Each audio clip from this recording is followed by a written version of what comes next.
So let's see how the battle for 1100 goes.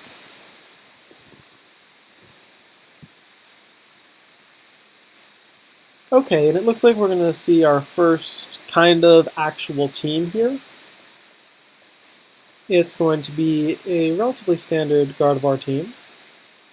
I see you. Hi, Jeremy. Hello to you as well. Honestly, looking at this team, my biggest fear is the Aegislash in combination with the Finny. Not necessarily as a lead, but I really do want to be leveraging Incineroar to get rid of the Aegislash, and Tapu Fini is really scary for Incineroar. So balancing that is going to be important. If I was Z-move Ludicolo, I would actually be very interested in just leading Ludicolo Politoed and trying to straight up sweep this team because it does not seem to have the greatest answers to that. Given that I'm not, Rain is still a somewhat tempting lead, but not nearly as tempting. I can always lead Rain and bring Goth Maw or Mawile and Incineroar in the back to punish a Trick Room mode from my opponent, which is something I would consider.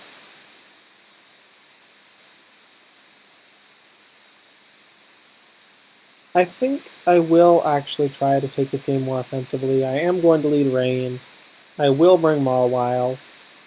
And then Incineroar is really valuable for Aegislash, but I don't think I can actually afford to bring it. I'm gonna bring Gothitelle. And I'm bringing Gothitelle for two reasons here. First off, Gothitelle allows me to set up Trick Room, so I don't have to be dependent on him setting up Trick Room. And two, Gothitelle allows potential plays where I can like switch out into Gothitelle and throw off a Perish Song or something.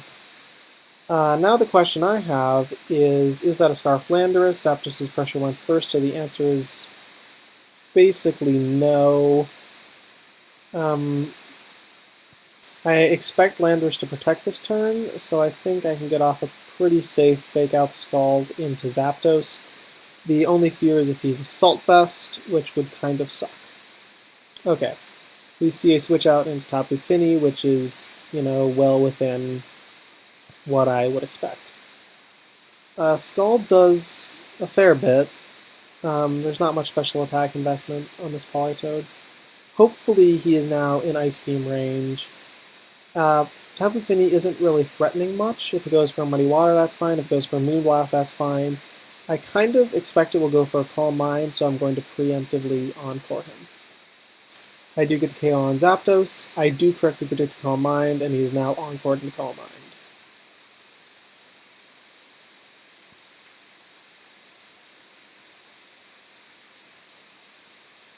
Incineroar comes back in, or comes in for the first time. It does not have Intimidate, which is worth knowing. I don't see much of a punish to just double Scalding it. I mean, sure, he now gets a Fake Out on Ludicolo, which I don't mind much. Scald from Politoed does not do nearly as much as I would expect. That seems to pretty clearly be Assault Vest. But Ludicolo has more special attack investment, so it should pretty clearly get KO. And then what I can do is I can set up Perish Song, because Tapu Fini is currently trapped on the field, and this will put a timer on it. Now, given that turn 1, my opponent opted to switch out Landorus, I do kind of suspect that it is an Assault Vest variant.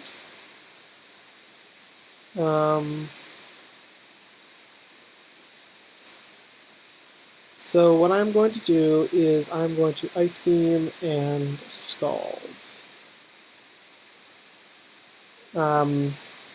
Assault Vest or not, doesn't seem to be enough to save it. And Tapu Fini's Encore has expired. So what I'm going to do is I'm going to switch out to Gothitelle, which hopefully could take a Moonblast, and I'll Protect. Ludicolo will always have the ability to come back in, pressure it with Fake Out, so even if this does KO, which it doesn't, and things are looking pretty clean right now. I go for a Protect on Gothitelle just to make sure I can't KO it. I try for a double on Politoed. It really doesn't matter, but, you know. So yeah, that was a pretty strong demonstration of how the Rain mode on this team can work. A lot of Pokemon in this format don't appreciate Rain as a lead. Double Intimidate, as was seen in this battle, is especially weak because of the ground and fire typing respectively, and the fact that Intimidate doesn't do anything. All variants of Landorus don't really like Ludicolo because Ludicolo threatens so much damage and they're normally not doing much back. If they're Scarf, they just get outsped, can't protect. If they're Assault Vest, they get outsped and can't protect. If they are Z-Move, they can protect, but they're still threatening to get KO'd pretty easily, so, you know, it's kind of what you would expect. Zapdos was the biggest threat that my opponent actually brought to the match, I would say, because it could have set up Tailwind. Without the speed advantage, things could have gotten a little awkward for me. But my opponent never really seemed to be threatening enough damage. If it was a Z-move Zapdos, which it quite possibly could have been, that could have been scary. And I would expect Z-move Zapdos or Z-move Aegislash. Turn 1 we saw Finny switch in, no Misty Seed activated. So honestly, if I was forced to wager, I would say the Zapdos was probably a 50% berry. I would assume all three of these were 50% berries. Aegislash was Z-move, Gardevoir was Mega, and Landorus was presumably Assault Vest? It's a little hard to say. The choice not to bring Aegislash, I think, was very questionable from my opponent. Honestly, the choice not to bring Gardevoir, I think, was also questionable. I think something like Gardevoir, Aegislash, Incineroar, and Zapdos could have been very scary. Landorus just seemed like dead weight, and Finny, while not quite as dead weight, didn't seem like it really contributed all that much to this matchup. I mean, maybe bringing Finny and Aegislash in combination to threaten Incineroar with Finny and the rest of the team with Aegislash. That probably would have made a bit of sense. So this is actually the battle for 1200 with Goth-Mawile Rain. Thus far,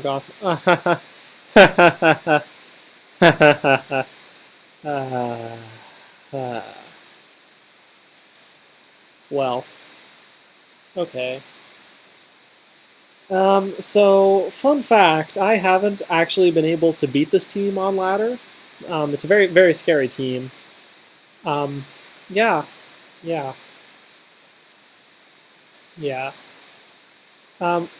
In all honesty, I don't think Goth-Mawile has a particularly good matchup against my team. You know, this team being my team. Because of the Amoonguss and the Lele. Taunt Lele is very scary, and we don't have great answers to it. And Amoonguss is very scary, and we don't have great answers to it. Leading Rain is mediocre because in the face of a Drift Lele lead, there is a free Tailwind. If we see an Amoonguss plus something else lead, it's also not great for us because this isn't a Z-move Ludi, and we're not actually threatening KOs on any of the other Mons. I feel like Incineroar Goth really is the only lead I have available to me that isn't terrible. Because Coco is Lele fodder. Mawile has the potential to be good, and so does Politoed. But I'm going to win this game off of my ability to take early KOs and then shut down the endgame. And if my opponent successfully stops me from doing that, then I'm going to have problems. Fortunately, my opponent has a very non-threatening lead right here. I'm not exactly certain why my opponent chose to lead this. But the bad news is my opponent almost certainly has a Amoonguss in the back, and I don't have Coco, so my opponent will have a field day going for free spores. I think I just fake out the Metagross and Trick Room. That removes the possibility of my Gothitelle getting flinched, and Incineroar won't take all that much from the Thunderbolt. And then next turn I'll Flare Blitz the Rotom, predicting an ally switch, I think is my play. Or actually I could go for like a Helping Hand knockoff. Yeah, as we see a Protect on Metagross. We see a double Protect. Okay. So here's my question, right? Does Helping Hand knock off Oko Metagross? And the answer is definitely not, because Flare Blitz normally isn't enough to KO Metagross. Knockoff is 65 base power. With the Helping Hand, it goes up to 95, which is still less than Flare Blitz, so Helping Hand Flare Blitzing Rotom is definitely the play. And that's a dead Metagross. The last time I played this team, I was like, oh, my opponent loses. My opponent doesn't have anything they can possibly do. And then the Rotom Ally switched and I lost because I forgot the Rotom had Ally switch. And I was very disappointed in myself. In any case, we see Lele come in here, which is very, very good. I really do want to just...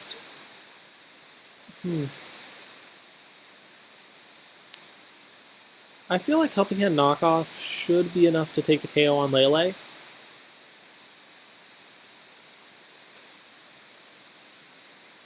It is not, and I actually get rid of the Life Orb, so it's not going to KO itself to recoil. That's not great. But now what I can do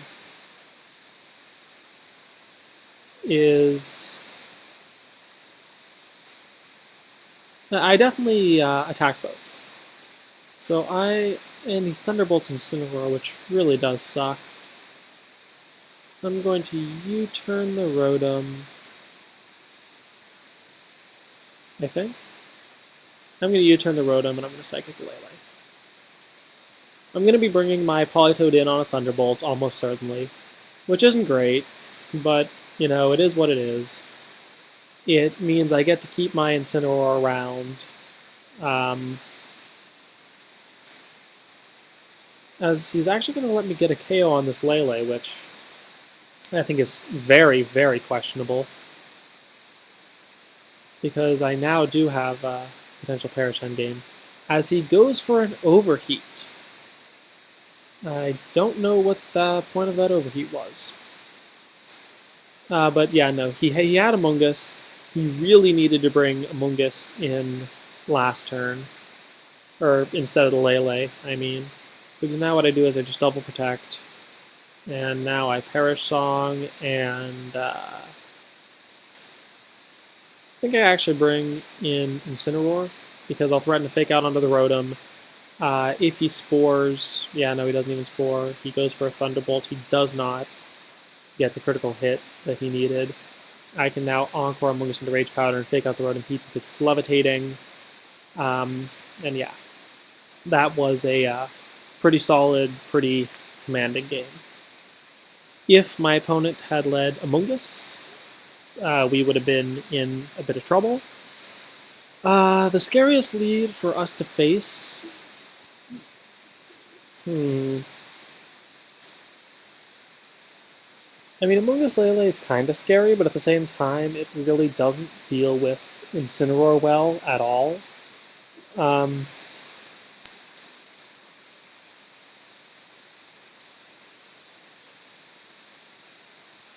Landorus Amoonguss would have been a very scary lead, because I wouldn't have been able to Flare Blitz KO the Amoonguss. Landorus would have been threatening a Tectonic Rage against Incineroar. Amoonguss, of course, would be threatening Spores. That would have been an especially bad lead, but leading Amoonguss Landorus into a Politoed Ludicolo team is a very, very hard call to make. So, yeah. We are 7-0, 8-0, I think? Maybe 8-0? We are 8-0, which isn't bad. So, I guess I will get another battle.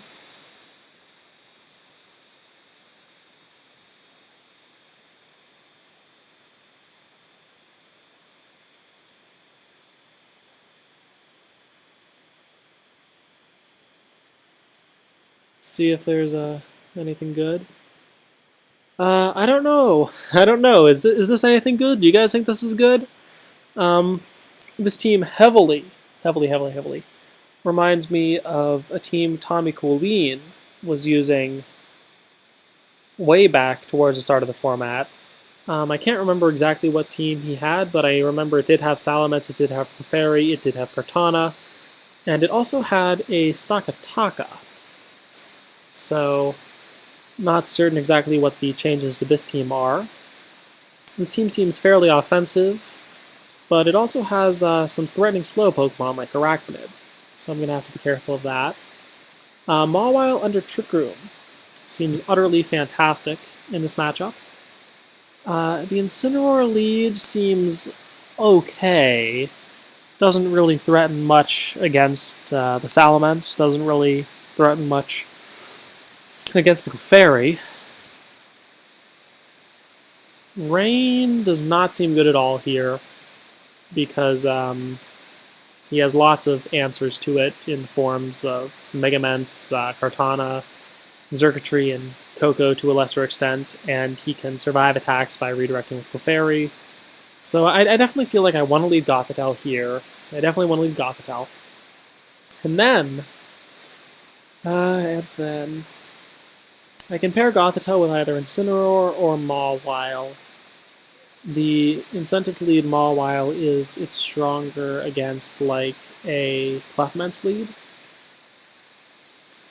It's also a bit stronger against an Arachnid lead.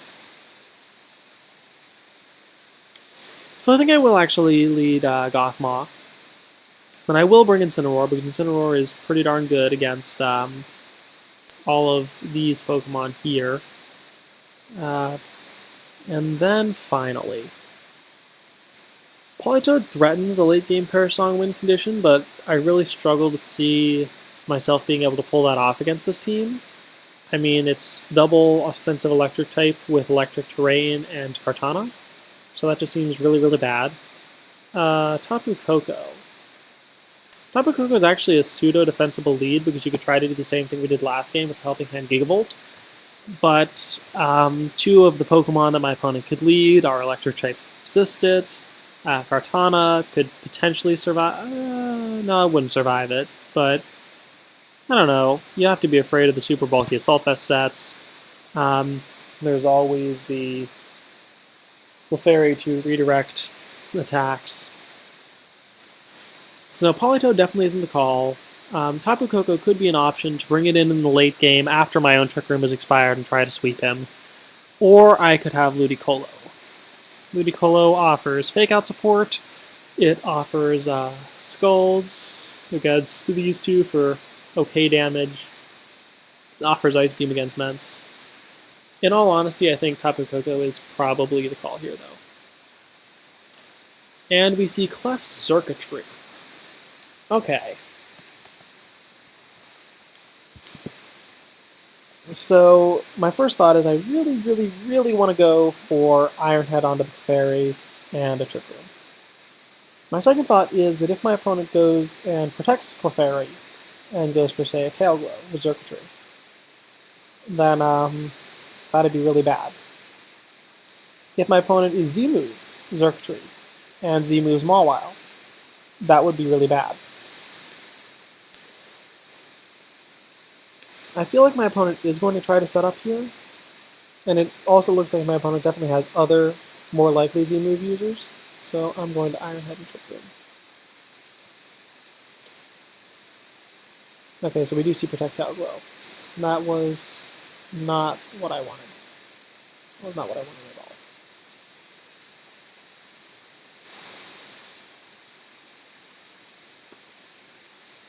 Because Mawile now almost certainly dies to a Thunderbolt. The alternative play that could have punished that is I think Helping Hand Play Rough from Mawile probably would have KO'd Xurkitree. And the other thing to fear is if that's an after you Clefairy, I think I might just lose on the spot. I am going to try to go for Helping Hand Play Rough under the Xurkitree. He is Spotlight in the Helping Hand Play Rough KOs the Xurkitree. And that is exactly why we went for that. Okay. I get the Spotlight. He was predicting an Iron Head. He was like, oh, I'll take the Iron Head with Fern Guard quite easily.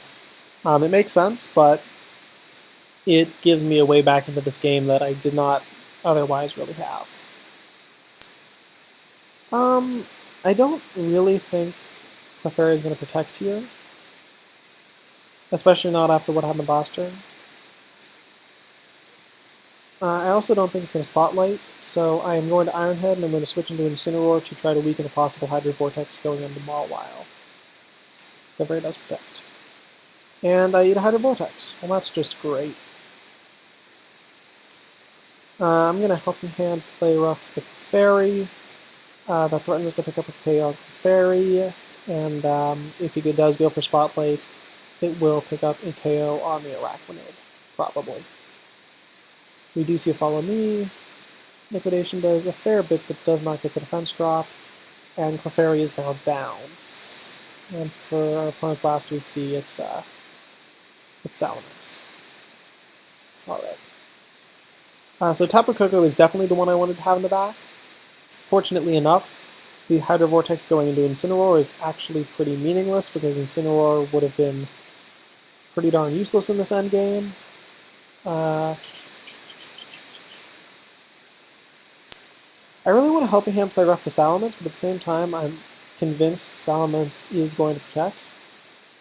So I think I'm going to go for a more mid-ground play. I will play rough the Salamence, but I'm going to also bring in Tapu Koko. We do see a Protect from Salamence. We see a Liquidation onto Koko. The Liquidation does not KO, but it does get a defense drop. I'm going to play rough Arachnid, and Gigavolt based off of Thunder should be enough to lock up the KO on Salamence. As a matter of fact, what I'm going to do is I'm going to play rough the Salamence and Gigavolt Immense, because if Gigavolt doesn't KO, I do want to get rid of the Mence. Play rough will target into the Mence and KO. If Gigavolt does KO, play rough will be redirected onto Arachnid. Mence shouldn't be able to protect because it protected last turn. Gigavolt goes in. It does get the one-hit KO. I do get off the play rough on Arachnid. It does look like it's going to be a 2-hit KO. And my opponent does not go for the KO on Koko. I miss a Thunder, but I hit a play rough. I take out the Arachnid, and that is game. So I think this game, actually, there is a lot to be said about win conditions, because the turn 1 was incredibly scary for me. Xurkitree did have the potential to run through my team, KOing everything in its way, especially if the Clefairy had After You, which, given it had Spotlight, it presumably didn't. But I'm actually going to go back through this battle and narrate a bit turn by turn. Going for the Trick Room, Iron Head was a fairly safe play, and my opponent predicted that and I got punished. And here is where I think you really do have to change your mindset. Because in every turn of every game, normally, what you should be doing is you should be asking yourself, okay, so how do I win this game? What plays do I make that will work most of the time, that even if my opponent makes a play, will still leave me in the game so that there's a potential way I can win? This first turn went really badly for me. My opponent got a +3 special attack boost completely for free, allowing him to threaten the rest of my team with basically Okos. Okay. And that was not good. So the mindset here has to shift a bit. Instead of, what is the safe play I can make, to, alright, now I'm behind, I'm not really in this game, what play can I make to get myself back into this game? And especially because I had Gothitelle on the field, this is actually a pretty straightforward way to think about things. Because let's say you think, okay, I want to get rid of Clefairy. I can go for an Iron Head this turn. If I go for an Iron Head, that should be a dead Clefairy, and then I can go for, like, a Psychic on Xurkitree. The problem with that is that Gothitelle actually underspeeds Mawile. It's 63 speed as opposed to 69 on a Mawile. So the Psychic and the Iron Head both would have gone into Clefairy. And removing Clefairy is great, But let's say I then bring in Incineroar because I have to, and the game plan becomes go for a Helping Hand Flare Blitz onto Circuitry. That's great until he either brings in Arachnid and Hydro Vortexes me, or Ments and intimidates me, and everything falls apart. So going for Psychic never really makes any sense. So Helping Hand Play Rough really does cover my options. Because if I go for Helping Hand Play Rough, and he goes for Follow Me, gets redirected into Chaos Clefairy, and I'm in the same situation I'd be in otherwise. Or Helping Hand Play Rough actually goes off into Circuitry. I was expecting maybe... I don't know what I was expecting. Maybe an attempted Heal Pulse from Clefairy, maybe a Double Protect from Clefairy, something. Anything at all. If I get that Play Rough off into the Circuitry, I KO it and put myself back in the game. So in the worst case scenario, it's the same as my other play, basically. But in the best case scenario, it gives me a leg up and gives me a chance again. So yeah. And then I'll just play through the rest of the game. See the Spotlight go off. I do get the KO onto Circuitry. Arachnid comes in. I do go for the Clefairy here because I want it off the field. Fortunately, the Hydro Vortex goes into my Incineroar, which wasn't really threatening much of anything, allowing me to bring back in Goth and go for Clefairy again. Once again, I do go for the Helping Hand Play Rough on the off chance my opponent chooses a Spotlight. I do see a bit of synergy going on in my opponent's team here. The idea is you want to be hitting Clefairy with Steel-type moves. My opponent pairs Clefairy with Pokemon that resist Steel-type, so Arachnid being a Water-type and Circuitry being an Electric-type. Yeah, it's kind of cool. And then I bring in Coco, predicting the Protect on Ments to make sure I keep my momentum up. And then the reason I Gigavolt the Ments as opposed to Gigavolting the Arachnid is twofold. First, Arachnid could hypothetically protect. And second, I really did feel as though Arachnid wasn't as much of a threat. Sure, Mawile should be beating Mega Salamence, but you never know. Mega Salamence could be a variant with like Flamethrower or Fire Blast or literally anything, and that's just very scary.